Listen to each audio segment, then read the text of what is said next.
म्हणून पुन्हा एकदा सांगावं असं वाटतंय की सुंदर असं हे कुटुंब परिवार आहेत. काका धन्य आहेत, त्यांचे सौ सुद्धा धन्य आहे. सुंदर असं कुटुंब आहे. आणि अगदी सांगायचं झालं तर आता इथं कोणी राहिलं नसतं, परंतु सगळे पै पाहुणे सगळे भाऊ बंधू कालपासून आल्यापासून इथं तयारी सुरू आहे.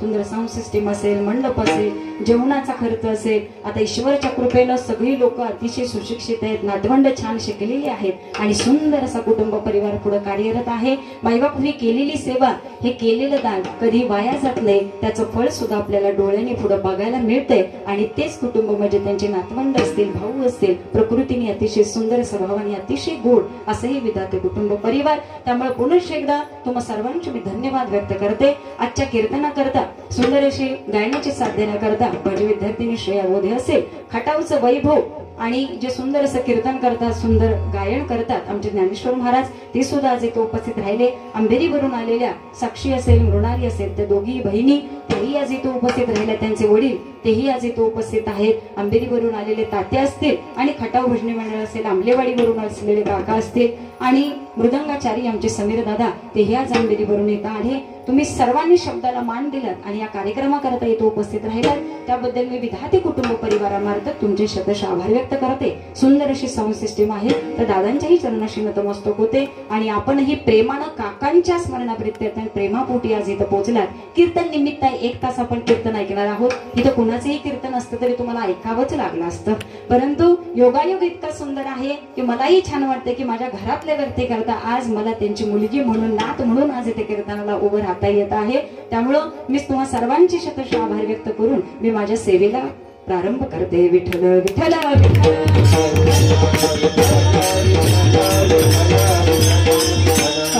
प्रस्तुत प्राप्त कीर्तनरूपी सेवेकरता निवडलेला अभंग जगद्गुरु जगत मान्य देहू निवासी वैराग्याचे परममूर्ती माझे जगद्गुरु तुकोबराय यांचा 4 चरणाचा संतांचा महिमा व्यक्त करणारा, संतांचं जीवन काय आहे, संत तुमच्या आमच्या करता कसे जगतात याचं गोड वर्णन करत असताना तुकोबरायांनी त्यांची महती व्यक्त केलेली आहे.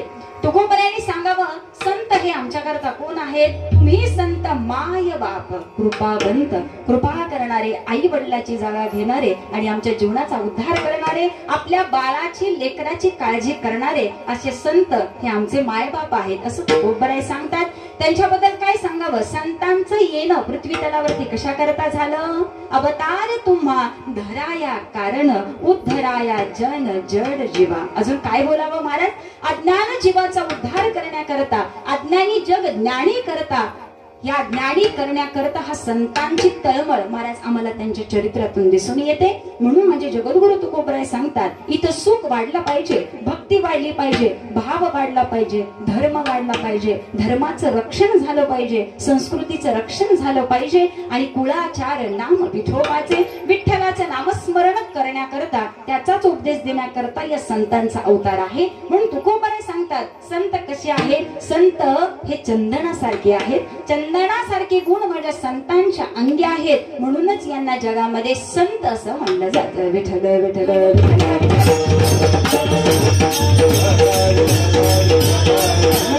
तुका म्हणे गुण चंदनाचे अंगी. ह्या जगामध्ये आपण कसे आहात? चंदनाचे गुण धारण करणारे आहात. म्हणून तुम्हाला या जगामध्ये संत असं उद्भवलं जातं. तुकोबरायांच्या अभंगाचा सरळ सरळ भावार्थ तुमच्या समोर ठेवलेला आहे. त्यामुळे आजच्या कीर्तनामध्ये आपल्याला एकच श्रवण करायचे, संत काय आहेत, संतांचं कार्य काय आहे, ते कशा करता आले, संगती कोणाची असावी, अशा सुंदर प्रश्नांची उत्तरं घेत असताना आपल्याला आजचं कीर्तन श्रवण करायचं आहे. जगद्गुरु तुकोबरायांचं पहिलं चिंतन ऐकत असताना एक प्रश्न उभा राहतो की महाराज आम्ही जीवन जगतो, परंतु जीवन जगत असताना या विश्वामध्ये आमचं खरं कोण आहे? प्रश्न क्रमांक 1. आम्ही कोणाला आमचं म्हणतो? आमचा भाऊ आमचा आहे, आमची भाऊजा आमची आहे, आमची मुलं आमची आहेत का महाराज आमची संपत्ती आमची आहे? प्रश्नचिन्ह आहे ना महाराज. आम्ही सगळे संसारात राहणारी लोक आहेत. माझ्यापासून सगळे, मी बोलतीये म्हणून तुमच्यापेक्षा वेगळी कुणीतरी असं नाही महाराज. आम्ही संसारात राहतो. फक्त फरक एवढा आहे, कुणाला जास्तीचं मिळतं, कुणाला कमी मिळतं, परंतु ज्याला जे मिळालं त्यामध्ये ज्याला सुखी राहता आलं महाराज, त्याला जीवन जगण्याचा अर्थ कळून गेलाच ना. कारण ज्याला कितीही मिळत राहिलं ना महाराज, ज्याला समाधान हे शब्द कळत नाही, ज्याला समाधान हे चित्तात अनुभवताच येत नाही, त्याला देवानं कोट्याधीश जरी बनवलं तरी महाराज त्या संपत्तीचा, प्रॉपर्टीचा काहीच उपयोग नाही. हे मी सांगत नाही, शास्त्र सांगतं. म्हणून कसं जीवन जगावं? ठेविले अनंते तैसेची राहावे, ठेविले अनंते तैसेची राहावे, ठेविले अनंते तैसेची राहावे, ठेविले अनंते तैसेची राहावे, ठेविले अनंते तैसेची राहावे, ठेविले अनंते तैसेची राहावे, ठेविले अनंते तैसेची राहावे, ठेविले अनंते तैसेची राहावे. चित्ती असुरावे समाधान, चित्ती असुरावे समाधान, चित्ती असुरावे समाधान, चित्ती असुरावे समाधान. ठेविले अनंते तैसेची राहावे, ठेविले अनंते तैसेची राहावे, ठेविले अनंते तैसेची राहावे, ठेविले अनंते तैसेची राहावे.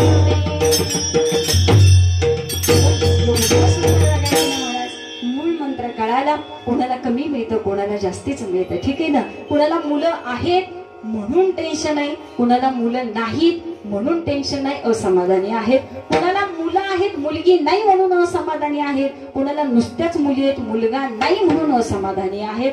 महाराज काहींना मुलं आहेत परंतु सेवेला कुणी जवळ नाही म्हणून असमाधानी आहेत. काहींच्या सुना जवळ आहेत, मुलं जवळ आहेत परंतु असून सुद्धा कुणी सेवा करत नाही म्हणून असमाधानी आहे. आता जीवन जगताना प्रत्येकाला विचार करावा वाटेल महाराज की सगळं असताना सुद्धा आपल्या नशिबामध्ये जर ते नसेल तर दोष कुणाला द्यावा. प्रश्नचिन्ह क्रमांक 1 आहे बरं का. मी पहिल्या चरणाकडे निघाले. सगळं काही समोर आहे. समोर सुंदर गुलाबजामुन आहेत, सुंदर बासुंदी आहे, सुंदर असे पदार्थ मांडलेले आहेत. सगळं समोर आहे पण ते हाताने घेऊन खाताही येत नाही. महाराज याला कोणाला दोष द्यायचा? ज्यांनी समोर मांडले त्यांना दोष द्यायचा? आपल्याला खायला येणं म्हणून आपल्याला दोष द्यायचा? तोंडात दात नाही, खाता येत नाही म्हणून दाताला दोष द्यायचा? नक्की दोष द्यायचा कुणाला? प्रश्नचिन्ह आहे ना महाराज.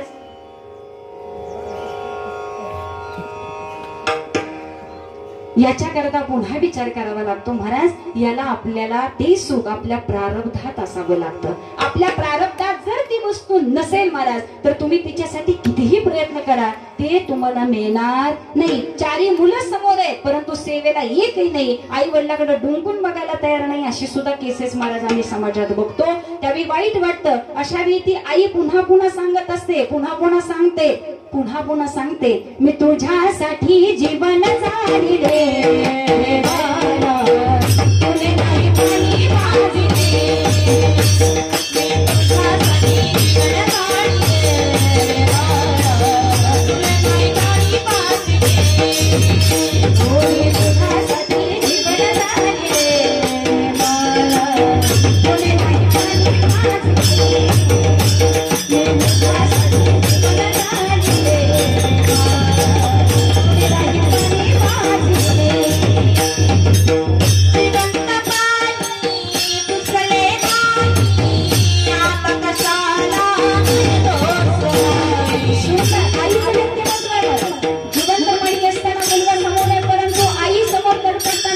आईला मायबाप फक्त प्रेमाची गरज आहे. वडिलाला वाटतं मुलं फक्त माझ्या जवळ असावी. फक्त प्रेमाला 2 शब्द बोलले ना तरी महाराज आई वडील सुखी होत असतो.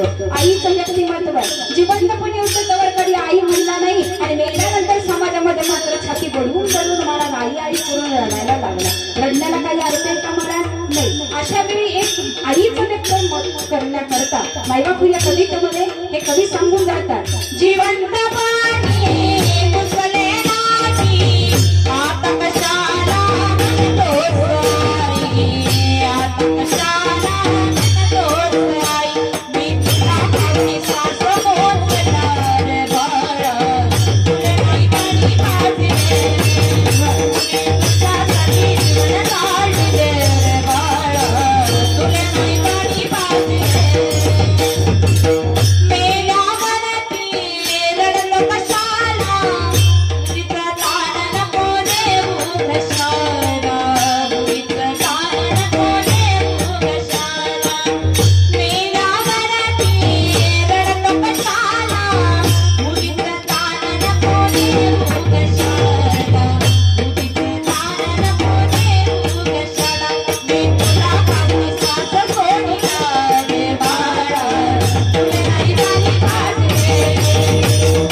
आहेत काका. का बरं माहितीये का महाराज, आज ते होते ना तेव्हा पण त्यांचं कुटुंब त्यांच्या सोबत होतं. भाऊ कशाला म्हणतात महाराज, मी भावाचं प्रेम बघितलं राम आणि लक्ष्मणामध्ये, भावाचं प्रेम बघितलं भरतामध्ये रामामध्ये. महाराज राज्य नकोय, मला माझा भाऊ हवाय. अहो साध्या त्या चरणाची पादुकांची सेवा करणारा हाच भरत होता, माझे भगवंता माझा भाऊ माझा देव परत येईल, मला राज्य नको आई, मला माझा भाऊ पाहिजे. आणि त्या भावामध्ये असलेलं प्रेम महाराज या तिन्ही चारी भावामध्ये आम्हाला बघायला मिळतं. ठीक आहे ना.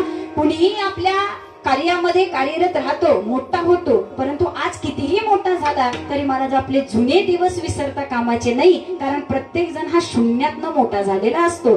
ज्याला आपल्या जुन्या परिस्थितीची जाणीव असते ना महाराज, जाणीव असते बरं काय नाही का. तुम्ही कितीही मोठे व्हा महाराज, ठीक आहे ना. आज कोट्याधीश झाला तरी कोट्याधीशाकडे पावलं टाकत असताना आज आमचा आई वडील शेतकरी कुटुंबामध्ये काम करत होता. आज ते कष्ट केल्याशिवाय आज आम्ही शिकलो नसतो आणि आम्ही शिकल्याशिवाय हा पैसा सुद्धा आम्हाला दिसला नसता. सांगण्याचं तात्पर्य असं, आज आम्ही कितीही मोठे होऊ दे परंतु जुन्यांनी काढलेले दिवस, आमच्या पूर्वजांनी आमच्यासाठी केलेली मेहनत ही महाराज आम्हाला विसरता कामाची नाही. याची जाणीव ज्याला असते ती मुलं कधीही वाह्यात मार्गाला जात नाही महाराज. त्याच्याकरता आई वडील हा देव स्वरूपच असतो. आणि तसंच हे काका व्यक्तिमत्व होतं की या कुटुंबामध्ये देव माणूस, या कुटुंबामध्ये भावाचं प्रेम, आधाराचं प्रेम ह्या काकांनी महाराज या कुटुंबाला द्यावं. आणि त्या कुटुंबामध्ये त्यांच्या भावजया जरी असल्या तर महाराज आई सारख्या राहत होत्या, बहिणी सारख्या राहत होत्या. प्रेम कुठेही कमी नव्हतं. आणि सेवा काय असावी, जिद्द काय असावी, माया काय असावी, आपुलकी काय असावी हे बघताना महाराज आम्ही साधू संतांचे उदाहरण घेतो ना, त्यावेळी आम्हाला वाटतं साधू संत आमच्या करता कोण आहेत, अभंगाचं प्रथमचर. तुम्ही संत माय बाप कृपावंत, माय बाप तुम्ही संत माय बाप कृपावंत, तुम्ही संत माय बाप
आई बाप आहात. साधू संतांबद्दल बोलले महाराज हे वाक्य, ठीक आहे ना. त्यामुळे साधू संतांनी आम्हाला बाळासारखं जपावं. आम्ही कितीही चुकलो ना महाराज तरी साधू संतांनी आमच्या चुकीवरती पांघरून घालावं, सुधारण्याची इच्छा व्यक्त करावे. बाळानो चुकीच्या मार्गात जाऊ नका. हा एक सल्ला महाराज काकुळतीनं देणारे एकच व्यक्तिमत्व ती म्हणजे आमची आई आणि आमचा बाप. कारण या दोनच व्यक्तिमत्वाला आपला मुलगा सुंदर जीवन जगावा, सुंदर शिक्षण घ्यावं, स्वतःच्या पायावरती उभं राहावा, सुख समाधानानं राहावा, हृदयापासून असणारी इच्छा ती व्यक्त करणारी महाराज आई आणि बापच असतो, ठीक आहे ना. मग प्रेमाचा मुलगा असला महाराज त्याला त्रास जरी झाला तर वडिलांच्या डोळ्यातनं पाणी येतं का? कारण तो चुकीचा वागतो हे वडिलांना दिसतंय, ते त्याला समजावून सांगतायत, परंतु तरी सुद्धा जर त्याच्या वागण्यामध्ये बदल होत नसेल तर महाराज याच्यामध्ये आई वडिलाचा दोष आहे का असं प्रश्नचिन्ह करावं लागतं. कारण साधू संतांचं जीवन असं आहे, हृदयापासून काकुळतीनं समाजाला सांगतायत की तुम्ही सुधारा, तुम्ही ज्ञानी व्हा, तुम्ही सुखी जीवन जगा आणि सुंदर जीवन जगण्याकरता महाराज साधू संतांनी दिलेल्या उपदेशाचं पालन करा.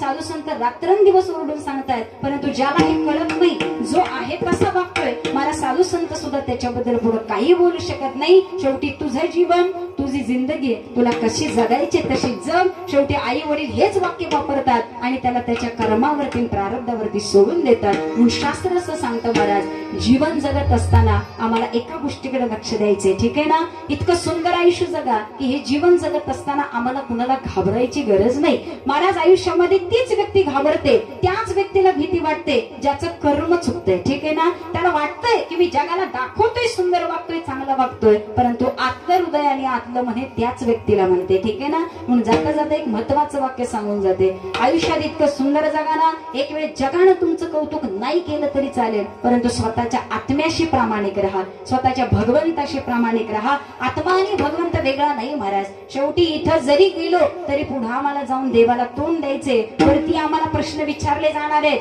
तुला जन्माला घातला, 60 वर्ष जगला, 61व्या वर्षी अटॅक आला, अटॅकनी गेला, 61 वर्ष पृथ्वी तलावरती केलं काय? हा प्रश्न कुणाचा असणार आहे आम्हाला? पोराचा, पोरीचा, नातवाचा, आज्याचा, वडिलांचा, कुणाचा नाही महाराज. आम्हाला पुढे वरती गेल्यावर पुढे उत्तर द्यायचे की 61 वर्षात आम्ही या पृथ्वी तलावरती येऊन काय केलं. त्यावेळी आम्ही एकच राडगाडग सांगू शकतो, संसार केला, नातवंड पाहिली, मुलांना मोठं केलं, त्यांचे प्रपंच बघितले, वेळ मिळाला तेव्हा कुठंतरी कधीतरी कीर्तनात जाऊन बसलो, कधीतरी वाटलं म्हणून देवळ जाता जाता दिसलं, आज जाता आलं नाही, बाहेरच नमस्कार केला. आणि महाराज पुन्हा हे तोंडाने सुद्धा सांगायची गरज नाही, कारण एवढं स्पष्टीकरण द्यायची गरज ही तुमच्या आमच्या देहाच्या हाडामासाच्या माणसांना गरज आहे. देवाला काही सांगायला लागत नाही, कारण हे सगळं चित्र जसा व्हिडिओ कॅप्चर होतो तसं मला चंद्र, सूर्य, तारे हे आपल्या जीवनातले कॅमेरे वरती चालू आहेत. त्यामुळे लाईव्ह शूटिंग महाराज वरती सुरू आहे. हे सगळं चित्रपटीकरण फक्त देव आपण त्याला दाखवायचं नाही, उद्या चित्रगुप्त आपल्याला दाखवणार आहे की खाली जाऊन काय काय कारनामे केले. डोळ्यांनी बघा आणि आता ठरवा की आपल्याला इथून पुढचा कुठला मार्ग मिळेल. विठ्ठल विठ्ठल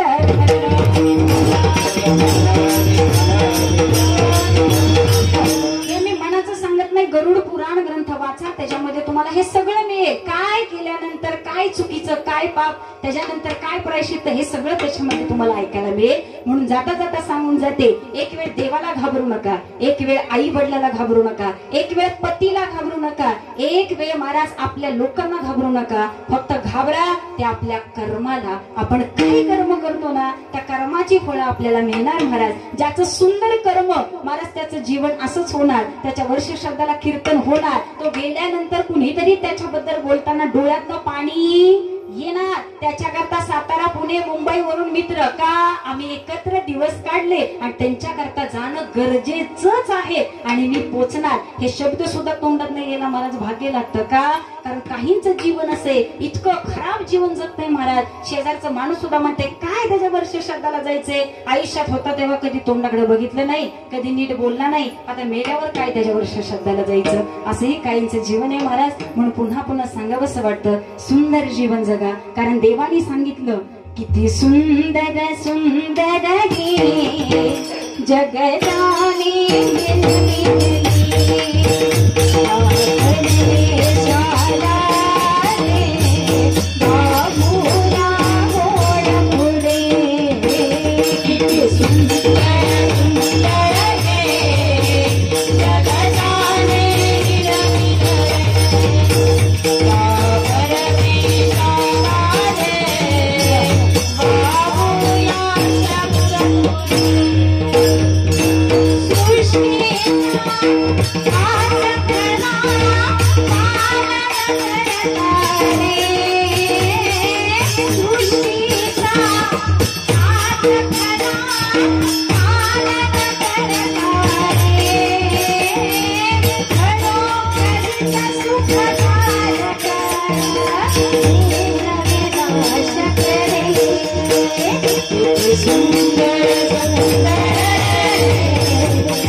प्रेम करायला शिका. संसार करायचाच आहे.